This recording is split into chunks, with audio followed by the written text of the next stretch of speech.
Salam dostlar. Hər vaxtınız xeyir olsun. Bildiyiniz kimi bugün 9 dərəcə Qoç bürcündə ilin ilk günəş tutulması meydana gələcək. Bakı saatı ilə saat 14:57-dən etibarən başlayacaq və tam 3 saat boyunca davam edəcək.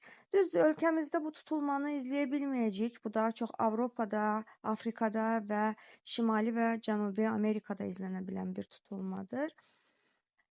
Həmin bölgələrdə yaşayan insanlar daha çox müşahidə edə biləcəklər bu tutulmanı. Qoç bürcündəki tutulma parçalı bir tutulmadır və parçalı tutulmalar astronomik açıdan şeytan buynuzuna bənzədilir. Çünki tutulma əsnasında ay günəşin üzərində tam da buynuza bənzər bir görüntü yaradır ki, bu səbəbdən də astronomlar bu tutulmanı məhz bu şəkildə adlandırırlar. Və tutulma əsnasında ay dünyaya maksimum yaxın məsafədə yerləşdiyindən bu bir super ay olacaq. Qoç bürcündəki günəş tutulmaları adətən daha çox ilklərlə, yeni başlanğıclarla assosiasiya olunur.